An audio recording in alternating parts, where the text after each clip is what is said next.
Good afternoon. Welcome to the Heritage Foundation and our Lewis Lehrman Auditorium. We, of course, welcome those who join us on our heritage.org website on all of these occasions. For our in-house guests, we do ask that courtesy check one last time that mobile devices have been silenced or turned off. It's always appreciated.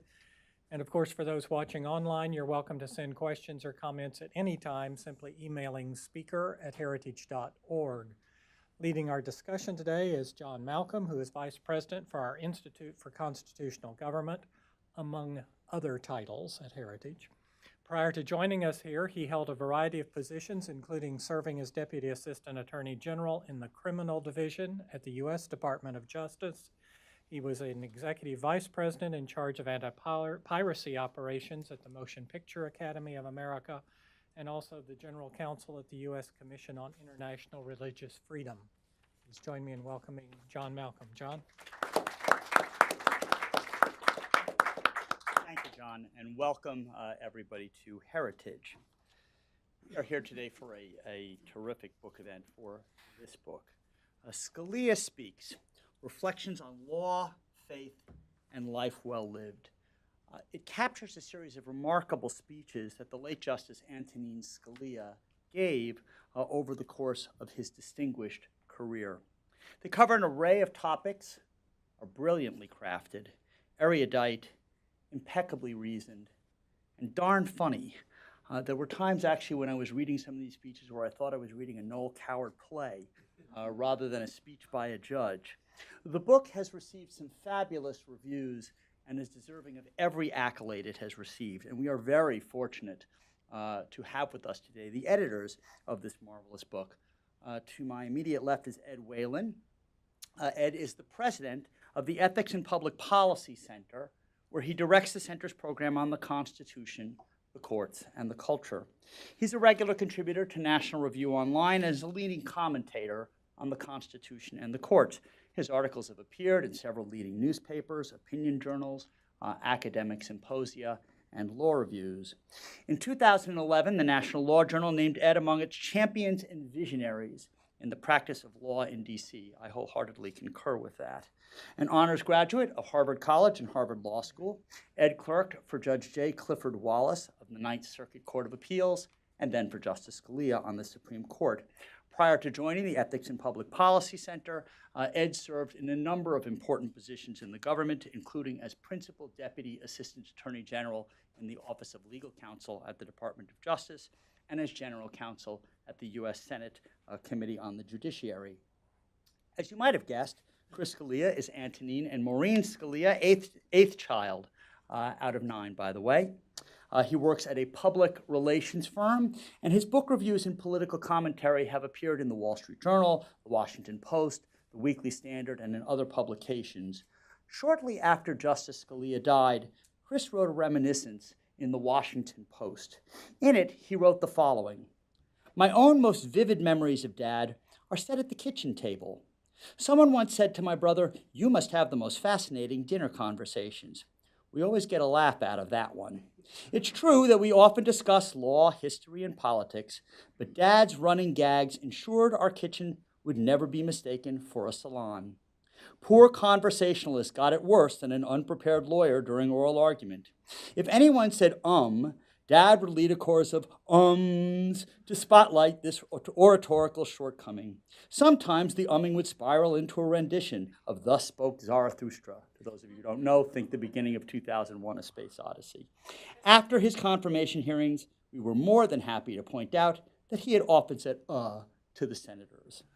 It is that kind of joy that permeates this book. And with that, let me turn it over to Ed.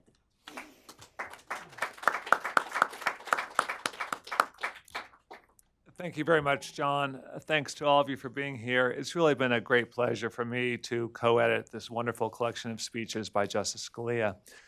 What I'd like to do is give a bit more of an overview of the book, and then Chris will offer some comments. But as John indicated, the book contains brilliant explorations of the Constitution, originalism, and the role of judges, deep reflections on citizenship, religion, and political philosophy. Indeed, you can really read here a very comprehensive view by Justice Scalia of what it means to be an American. That's ultimately what all of this is about, and his effort to sustain this great American experiment. They're inspiring talks on life, faith, and courage, stirring portraits of American heroes like Washington and Lincoln, and some very touching eulogies of friends. There's even a wonderful speech that begins, "I have been asked many, many times, to what do I attribute my well-known athletic prowess?" And he then goes on to give a charming and funny account of the games he played as a boy in Queens in the 1940s and 50s. I'm going to run through the basic structure of the book. I think that'll give you a good sense of all that is in it. I do want to emphasize that what I love most about reading through his speeches and putting this book together is that you cannot read this book without Justice Scalia coming alive in your mind. Hearing his voice, seeing his gestures, knowing when he laughs. That's true for any of you who have ever seen him in action. For those of you who never had the pleasure, you will come to know him by this book. Brilliant writers have their own voice, and that voice pervades this book. The book begins with an introduction by Justice Scalia's dear longtime friend, Ruth Bader Ginsburg. It's a testimonial to their friendship. The very last sentence of her foreword is, "If our friendship encourages others to appreciate that some very good people have ideas with which we disagree, and that despite differences, people of goodwill can pull together for the well-being of the institutions we serve and our country, I will be overjoyed, as I'm confident Justice Scalia would be." Following that is a poignant introduction by Chris. I reread this the other day for the umpteenth time, and it had to be laughing and almost crying again. It's really a beautiful account of his memories of his dad, and also the overview of the book. We then organized the 48 or so speeches into 6 groups. I want to emphasize this is a book that is intended for everyone. There were plenty of speeches that, brilliant speeches on the law that ended up not making the cut because they were too specialized to be of interest to the non-lawyer. There's a lot here for the lawyer, for lawyers and judges, but I think this ought to be of interest to all readers. And for that reason, the book opens not with topics on the law, but rather with a section on the American people and ethnicity. And the very first speech is a speech that Justice Scalia gave to the Italian-American group 1 month after he was confirmed as the first Italian-American justice on the Supreme Court. This was in October 1986. He reflects on the great gifts that Italian immigrants brought to this country, and also what this country brought them. And he universalizes that into a lesson about the immigrant experience in America, including what makes an American is not the name or the blood or even the place of birth, but the belief in the principles of freedom and equality that this country stands for. I'm not going to run through all the speeches here, but I'm going to move quickly to the second speech, which is on the Italian view of the Irish. And in order to fully appreciate this speech, all you need to know is that Justice Scalia's beloved wife of 55 plus years was born Maureen McCarthy. So there are lots of amusing jabs at the Irish. As you can guess, my surname is Irish, but the Irish can appreciate these. The second grouping of speeches is on living and learning, and here we see speeches ranging from a presentation that Justice Scalia gave at the Juilliard School of all places, to this speech on games and sports that I mentioned, to his discussion of turkey hunting. Justice Scalia won the coveted Grand Slam of turkey hunting, and twice spoke to the National Wild Turkey Federation Convention, thank you, in Nashville. And he basically talks about how it is that he became, of all things, a turkey hunter. This section is also replete with discussions of education, and you see the justice's views of what proper education consists of, not stuffing facts into one's head, but there's moral education, civic education, the education to be proper citizens. The third section on faith includes what is probably Justice Scalia's favorite speech on a non-legal topic. This is under the heading, "The Christian as Cretan." A provocative title that he explains. He also nicknamed this speech "The Two Thomases" because he contrasts here the worldview of Thomas Jefferson with that of his hero, St. Thomas More. He gave this speech on dozens of occasions over 25 years, and he really loved it. You'll see in this section, too, an important speech that he gives on faith and judging, emphasizing that in his understanding of the judicial role, judges may not indulge their faith, their deeply held moral convictions or policy views. As he sometimes put it, the only commandment that he thought that bore on the judicial role was the commandment that thou shalt not lie. Thou shalt not lie about the meaning of the Constitution, the meaning of other laws. And given some recent confusion about the nature of judging by Catholics, I think this is a speech that everyone could benefit from reading. The longest section is on law. You have these wonderful speeches radiating out and explaining his concept of originalism, original meaning interpretation. You see this in the area of legislative history and foreign law, a whole host of other areas. I think it will educate both lawyers and non-lawyers. A very funny speech at the end of this on legal canards, where he takes issue with Ralph Waldo Emerson's celebration of foolish inconsistency. Then there's a section rather, on virtue and the public good, discussing, among other things, the virtues of courage and tradition and character. There's a beautiful speech in here that he gave to his high school alma mater, Xavier High, in Manhattan, where he basically encouraged these students who I think felt a bit besieged by the administration. Said, look, military service, he's speaking to the junior ROTC regiment, saying military service is a very high form of service that involves willingness to sacrifice one's life for others. Don't let anyone disparage it. And in the very last section on heroes and friends, this is where we have the tributes to Washington, Lincoln, as well as William Howard Taft. We have a roast here of Justice Ginsburg, actually of then Judge Ginsburg, on the 10th anniversary of her time on the D.C. Circuit, which is both, I think, very funny and also reflects how and why he admired her. And at the very end, we have 7 or so eulogies that he offered of dearly departed friends. I think when Chris and I were running through these speeches, I remember discovering the first eulogy or two and thinking, wow, these are so beautiful, so powerfully written. Too bad we can't include these because, no one's going to know, who this person is. A few would. I mean, these are distinguished men and distinguished people, but not broadly known. And then when we started to get to 6 or 10 or 12 of these, we realized that in presenting the qualities that Justice Scalia admired in others, we learned an awful lot about himself.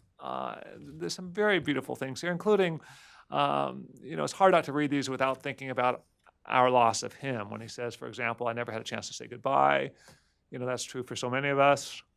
But again, I think you see here his remarkable capacity for friendship, his ability to appreciate the good qualities in people, even as he had, with many of them, surely some very basic disagreements. So with that as an overview, I'll hand things to Chris, who can go deeper on some of these things. But I do want to emphasize that this book, in addition to being a great read, solves an essential need for all of you out there in this holiday season.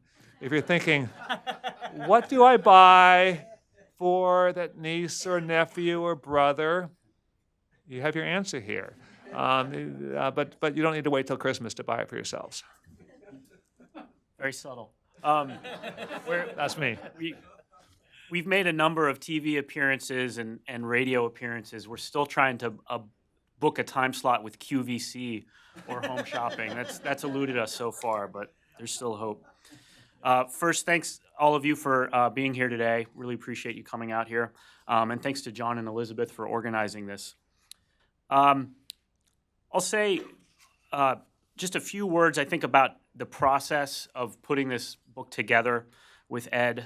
I'll say a few words about why I think it's an important book, and then discuss briefly a few of my favorite speeches. First, briefly about the process. We started this, I think, in late November or December, and really in last year, and then in earnest in January and February.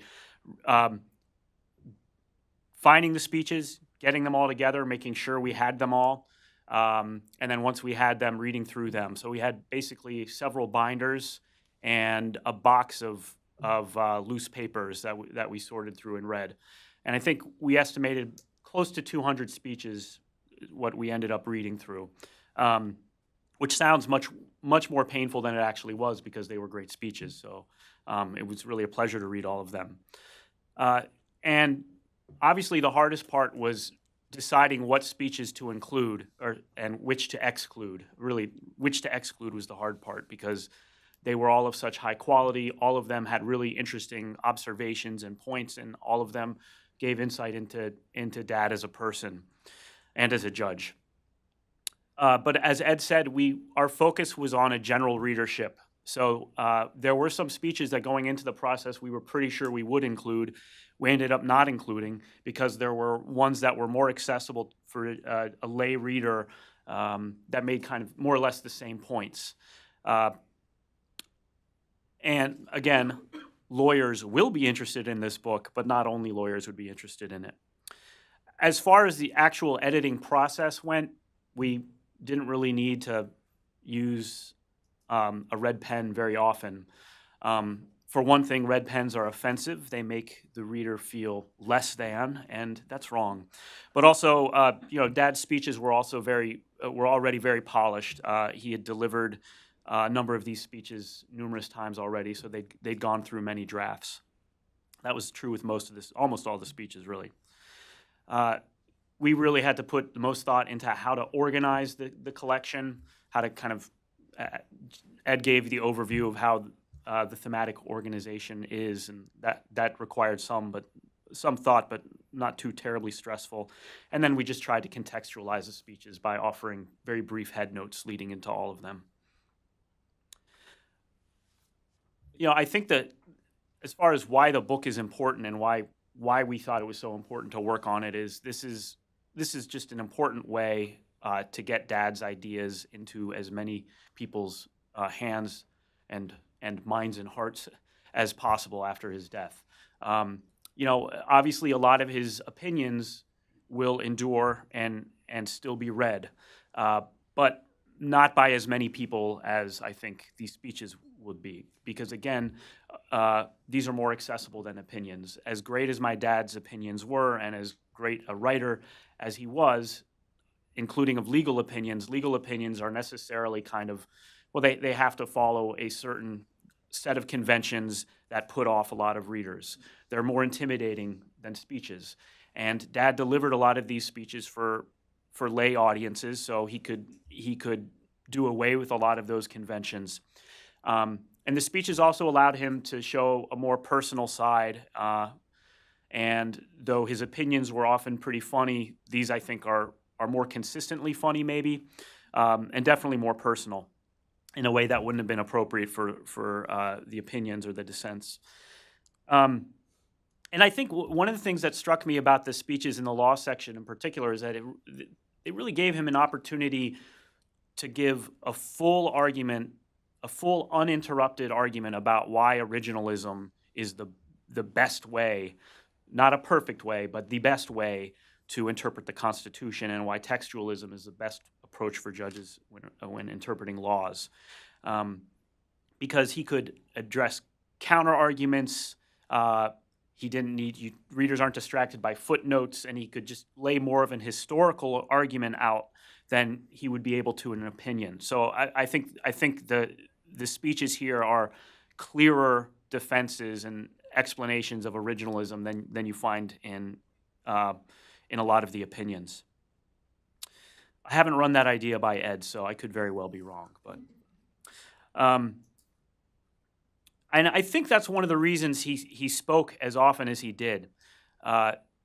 He recognized that not many people would read opinions. Most people, if they even read news reports about Supreme Court opinions, would really just read his half a sentence from a scathing dissent. And these speeches were ways or opportunities for him to deliver his arguments and directly to normal people. No offense to any lawyers or Supreme Court watchers there. And to explain himself more clearly, kind of unfiltered. He didn't have a Twitter account, so he wasn't able to do it that way. So he had to deliver speeches. And as Ed suggested, I think that the speeches are also great because they show just the range of Dad's interests. Obviously, the legal section is the heart of the book. And then after that, though, the religious speeches were really, really important to him. Ed mentioned the Christian is Cretan speech, but there were a number of others, other very powerful religious speeches. And I think we have 8 speeches on religion, and that's second only to the legal section. So as far as my favorites go, I want to just focus on 3, and none of them. Of course, I like the legal speeches. Of course. Let me back up. I forgot to mention an example of his humor and why these speeches, how he could have so much fun in these speeches. He delivered kind of a stump speech through the 90s and early 2000s defending originalism and explaining why it was so good. And I saw him deliver this speech, and it stuck with me because he had an 80s pop culture reference that really rung true for me. He described something that he didn't call it this, but I call it the Prego Principle. And he describes a commercial from the 1980s for Prego pasta sauce. And some of you may remember this commercial. There are variations of it, but basically somebody is heating up pasta sauce over the stove, and in this case, a husband approaches his wife and says, "What, you're using this store-bought sauce?" "Yeah." "What, does it have oregano?" "It's in." And the wife says, "It's in there." "Does it have basil?" "It's in there." "Garlic?" "It's in there." And it goes on for 30 seconds. And my dad said, "We've got that kind of a constitution now. Anything that you want, anything that you like, it's in there. You like a right to an abortion? It's in there. A right to assisted suicide? It's in there. It doesn't matter if it's actually in the text of the Constitution. Anything that's good and true and beautiful, it's in the Constitution." That's not something he could really do in an opinion. At least I don't think he did. He definitely didn't go into it for as long as he did in the speech. Now, unfortunately, that particular speech he never typed up, so I just transcribed for historical purposes that passage of the speech in the introduction. So as far as my favorites go, one of my favorites is the speech that we just called the Arts. And this is one he delivered at the Juilliard School in New York City, I think in 2005, celebrating the 100th anniversary of that school. And I spoke to the school president, Joseph Polisi, about the occasion. And he said that he invited my dad to speak because he knew that my dad really liked opera and might have fun going to Juilliard for that reason. And in other words, had some broad interest in the arts. And secondly, he knew that my dad would present ideas that wouldn't be heard very often in that particular part of New York City, which I think says a lot for Mr. Polisi doing that. My dad was a little bit reluctant because he recognized that he might be a little out of place, but he was talked into it. And I think it's just a he ended up having a wonderful time, and the speech went over very well. And I think the speech is wonderful both stylistically and substantively. First, stylistically, it's kind of a brilliant rhtorical exercise because he begins by acknowledging how out of place he is. He was on, it was part of a symposium, and he was on a panel that included the historian David McCulloch, the opera singer Renee Fleming, and the Broadway composer David Sondheim.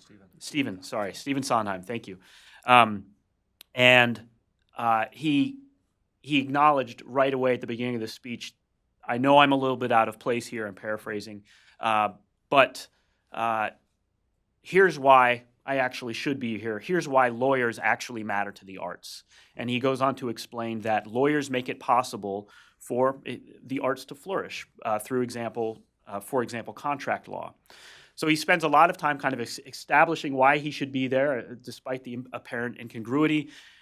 At the second part of the speech, he challenges the audience and really himself by saying, we love the arts. I love the arts and you love the arts.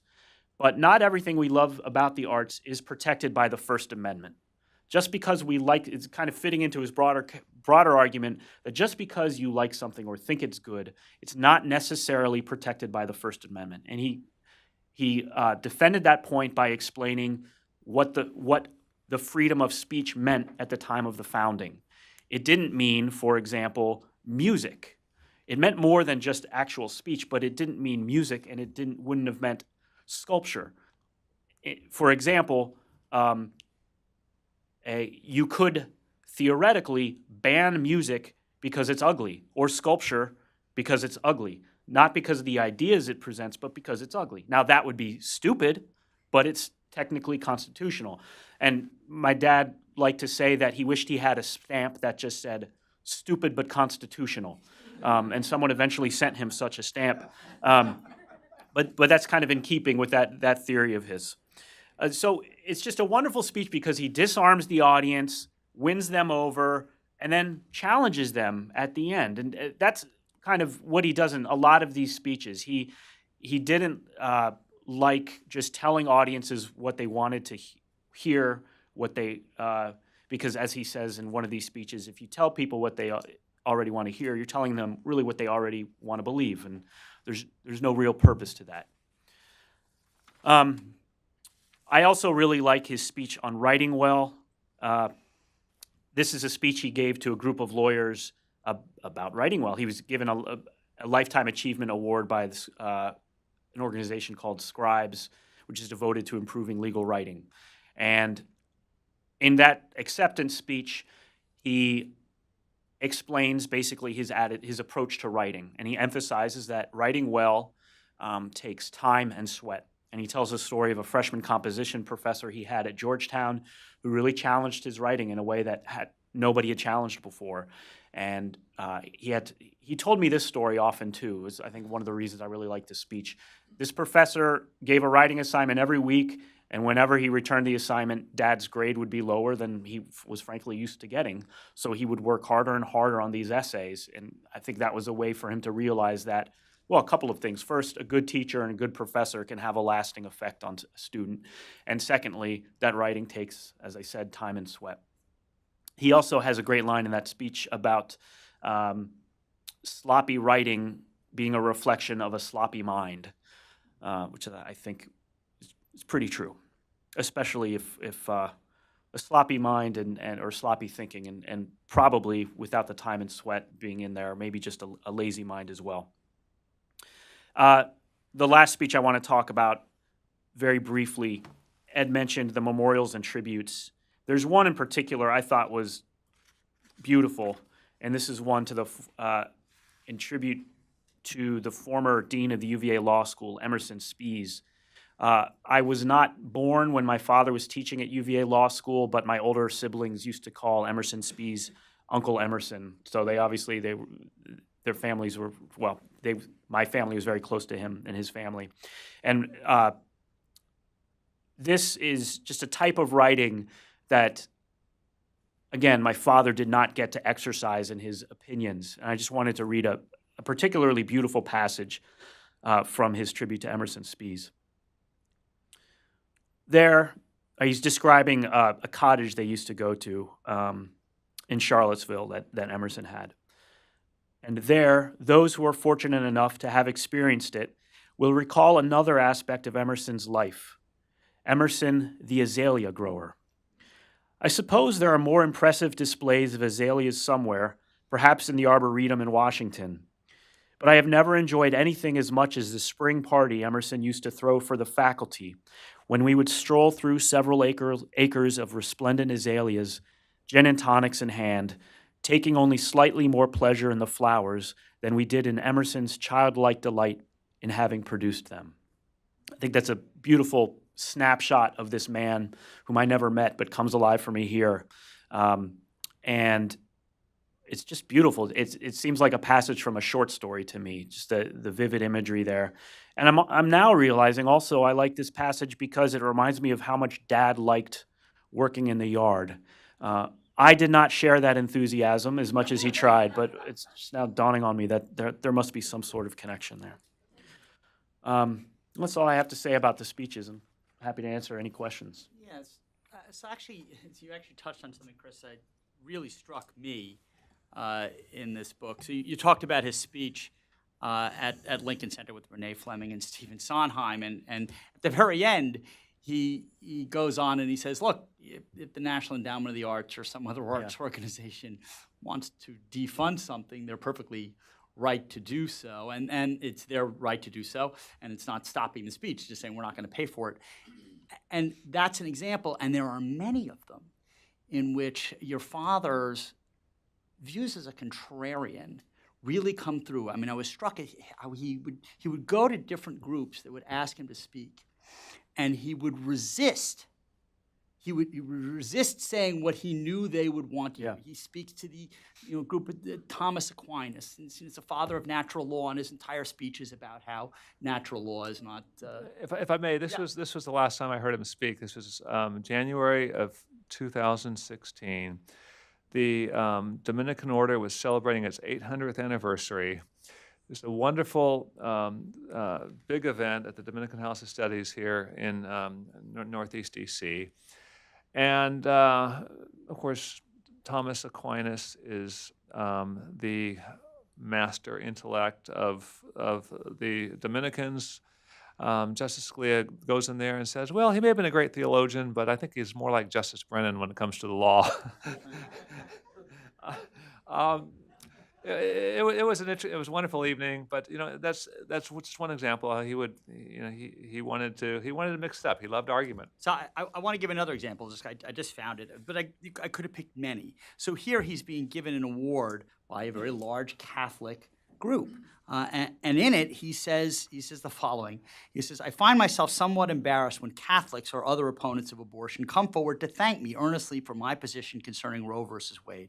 I must tell them that I deserve no thanks, that position is not a virtuous affirmation of my religious belief or even a sagacious policy choice, but simply the product of lawyerly analysis of constitutional text and tradition. And if legal analysis had produced the opposite conclusion, I would have come out the other way, regardless of their or my views concerning abortion. And then he says at the very end of the speech, which struck me, he goes, the problem with making the Constitution an all-purpose embodiment of our current preferences, pro-abortion, anti-abortion, or anything else, is that it deprives the Constitution of its essential character as an obstacle to majority self-will and converts it, ironically, into a mechanism for placing the majority's current will beyond further democratic debate.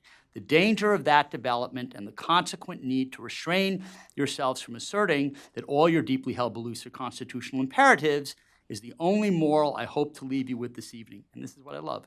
It is a moral rooted in law rather than theology. So if you have awarded me for my theological skill, you have been greatly deceived. I mean, all of these speeches just had that, I know you invited me here, we're going to have some fun.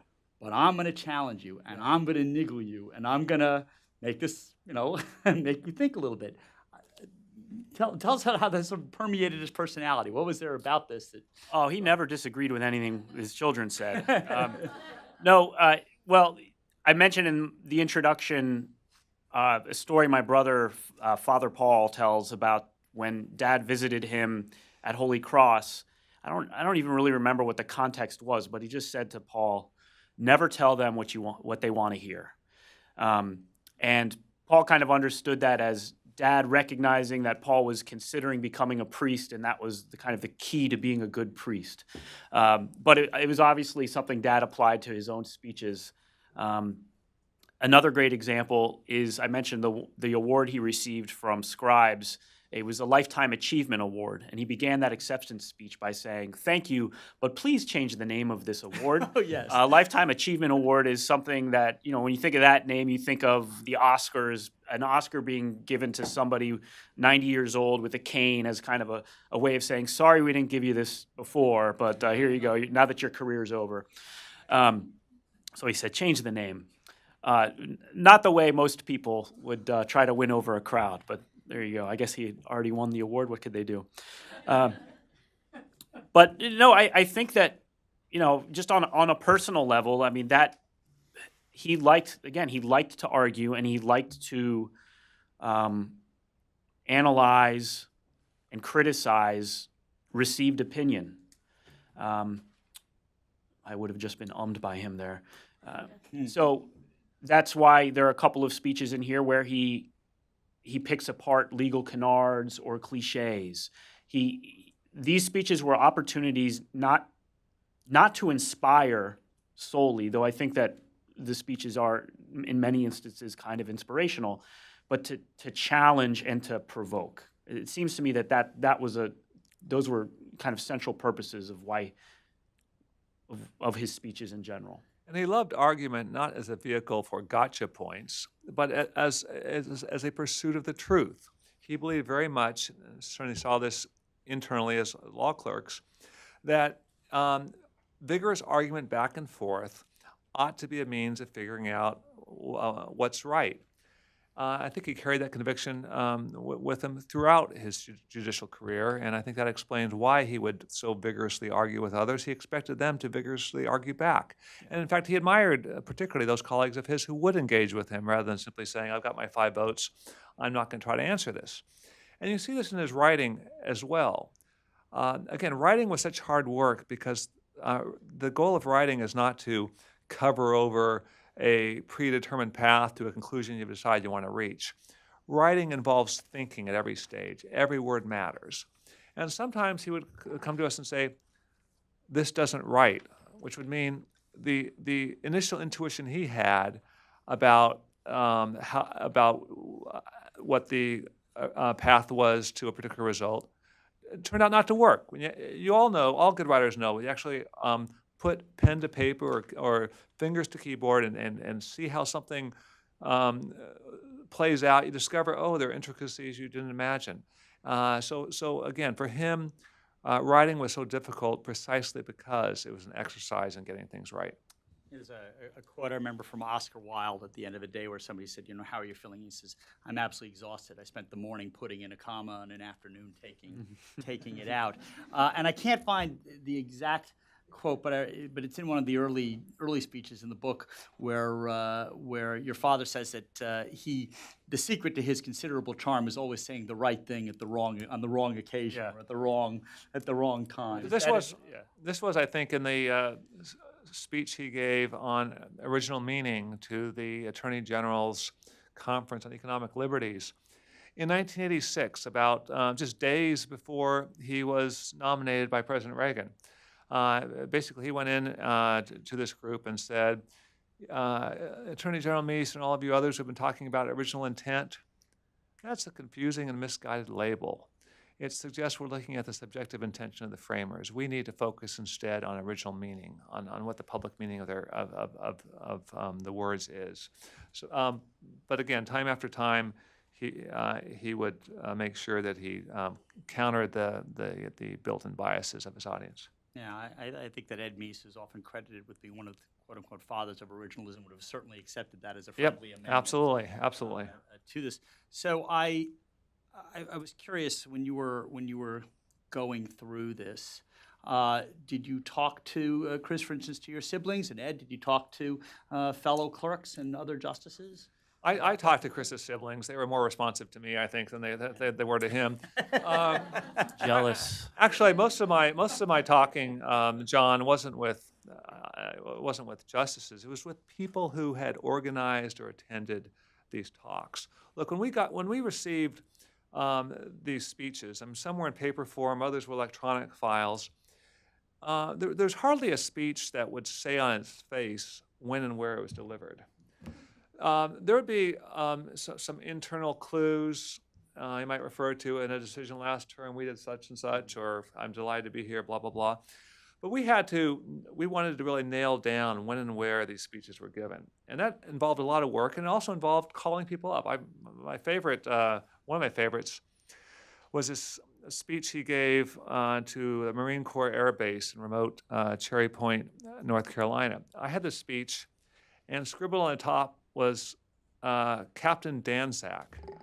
So I did a Google search and discovered that there's a Catholic priest named Thomas Danzak who was a chaplain in the Navy back then. I called him up and we had a fun conversation. And the people I was able to reach to talk about these speeches, just remember them like they were yesterday.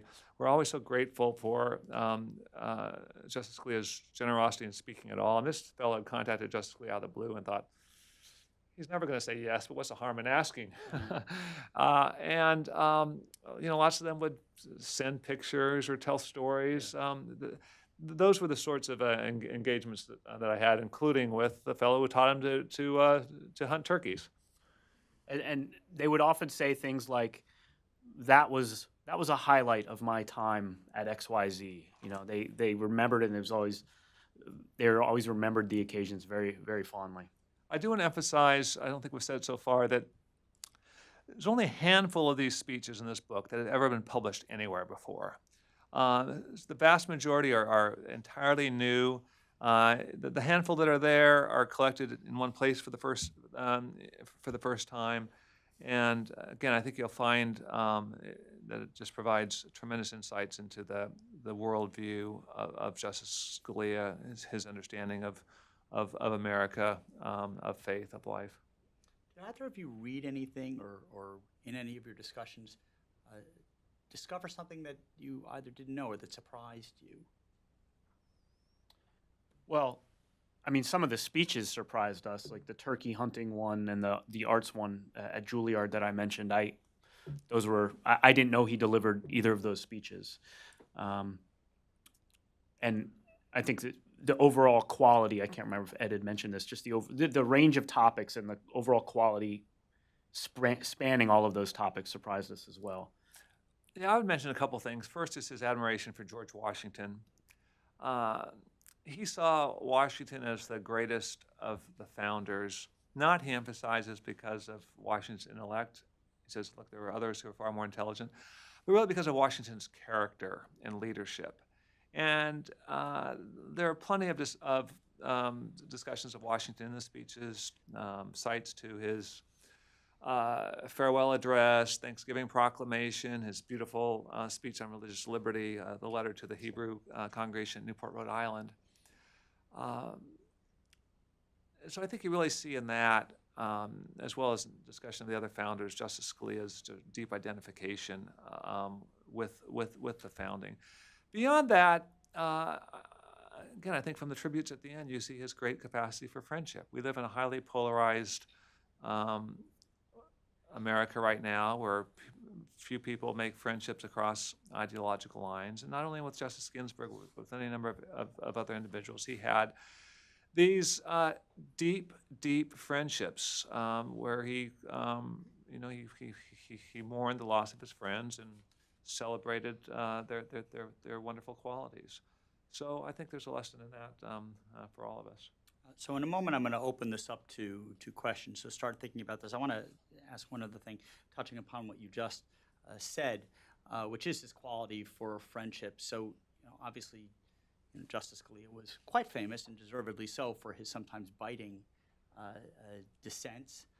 Yet it's obvious in reading this, he not only had a great affection for Justice Ginsburg. I remember once watching an interview with him, and when somebody was amazed that he had this friendship with Justice Ginsburg, and his response was something like, well, other than her views on the law, what's not to like? Which I thought was great. But he talked about his obvious affection for, Justice Brennan, and I was wondering whether you could address something about the fact that he could have these very pointed, not ad hominem attacks, obviously, never ad hominem attacks, but pointed dissents, and yet have these incredible warm relationships. Well, sure. I mean, I think in terms of his warm relationships, I think ultimately comes down to his Christian faith, his commitment to seeing the human worth in all people. And I think he was not driven by politics or ideology, but ultimately his friendship is a testament to his faith. And I think for all those who, criticize him, people who don't have 1/100th the capacity for friendship that he has, I think it's quite striking. Oh, look, in terms of his vigorous arguments, he argued with others exactly in the way he would want others to argue with him. He would be, I think, till the very end, there must have been a tiny bit of hope that, oh, surely when they read this draft dissent, they'll recognize how wrong-headed they are. But he thought it important to just lay everything out forcefully, give people a chance to, give the justices a chance to recognize that they got it wrong and correct things. And along those lines, you mentioned his admiration for Brennan, and Stevens too. He admired people with great minds and who used those minds well. And so even if he obviously didn't agree where the mind's ideas led, he appreciated and respected people who thought clearly and rigorously about things. I think that contributes to his admiration for all those people. Even Brennan and Stevens, really? I think it may have been other qualities they had that he liked. And then there's his famous quotation about Ed, you probably remember it verbatim, but I don't attack people, I attack ideas, and it just so happens that a lot of very good people have some very bad ideas, and that's how he saw things. And that was something those of us who grew up with him or lived with him saw every day. I mean, just the rigorousness that he tried to convey to us, the necessity of working hard. I joked about yard work. I realized it took me a while to realize the reason he tortured us with that was to teach us how to work hard and how to do a job well. And when we went off to school, he would say goodbye, work hard. So I just have to ask you now. So this Washington Post article where I quoted at the beginning, you tell actually a story I remember in that about mowing the lawn. Well, not mowing the lawn in that case. I was a very mediocre cross-country runner, and so obviously I didn't want to mow the lawn on a weekend when I had a race. So I told him that I couldn't mow the lawn, and it had nothing to do with getting beaten up by a neighbor, but now that's a possible excuse.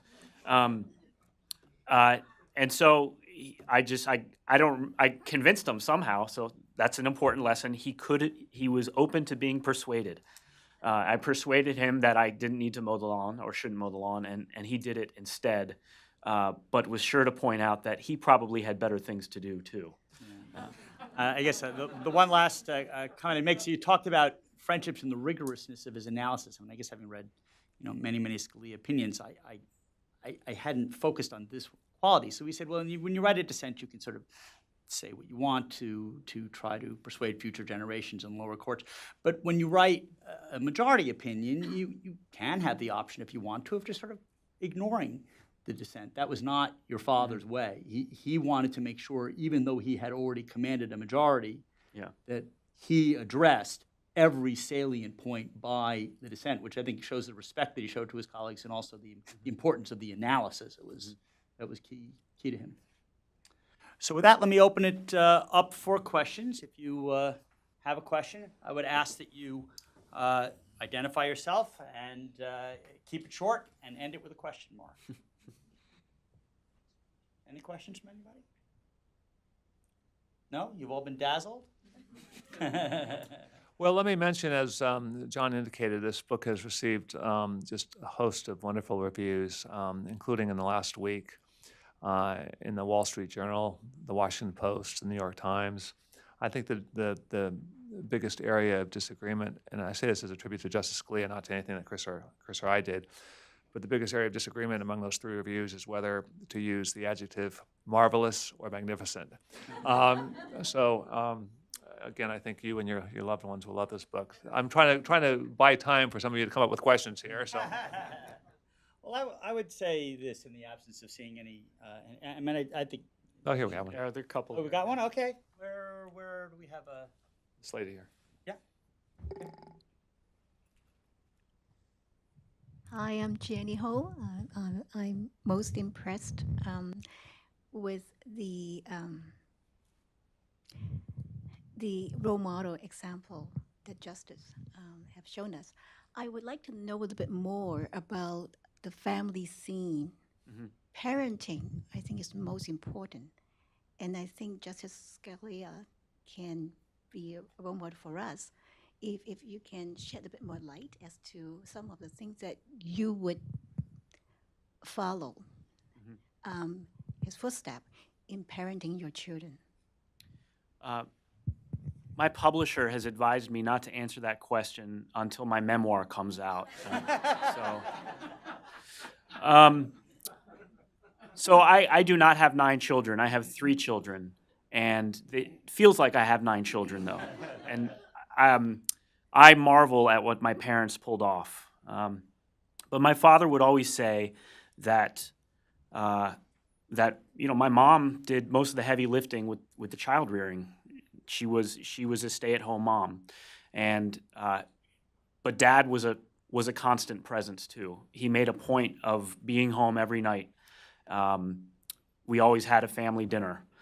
He wasn't home at 5:30 every night. Sometimes we'd have to wait around for him a little bit, but that was fine. That meant we got to watch more TV. But he was home every night, and I think, again, it's just any number of things that I didn't quite appreciate or understand at the time, but now that I'm trying to raise a family of my own, I get how significant that was. It was important for us to see that my parents were basically a team, and they had different positions, but they complemented each other beautifully. And we haven't mentioned my mom yet very much, and she was, she's just such an incredibly strong woman, and she was remarkably supportive of my father. And they really were. They did work as a team, both in the house, but also the support she gave him in the job he had. She recognized how important it was, and supported him. Well, he clearly made career choices with family life in mind. He started off practicing in Cleveland rather than New York City, I think, because he thought it was more compatible with his young but growing family. He then left to become a law professor, of all things. I think because the life of the mind really interested him, but I think also he knew that that life would enable him to be a more active father. So you must have been quite a rambunctious crowd. I remember once seeing an interview with your father where he was asked about what the secret was to his long marriage, and he said something along the lines of, "My wife Maureen assured me that if we ever got divorced, I was going to get divorced." There's a hand up over here. Judy Boggs, what brought you to do the compendium of lectures rather than a complete works or a memoir? What, you must have settled on that fairly quickly. What brought you there? Well, there's already a book out, a quite good book of Justice Scalia's dissents and other significant solo or near solo opinions. I believe it's called Scalia's Court. The initial version was Scalia Dissents. You don't need to buy that book, though. This is the book you need to buy. Right. Look, this was unexplored territory. This is what we were invited to look at, and I think it's a coherent unit on its own.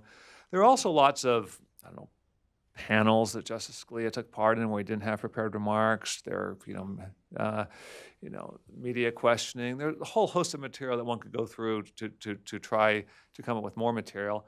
But I think we found that this set, taken as a whole, just gave a wonderful overview of who he was. Well, let me say that this really is a marvelous book, and it's a little bit large for a stocking stuffer, but I would say get a bigger stocking for this Christmas. Please join me in thanking Christopher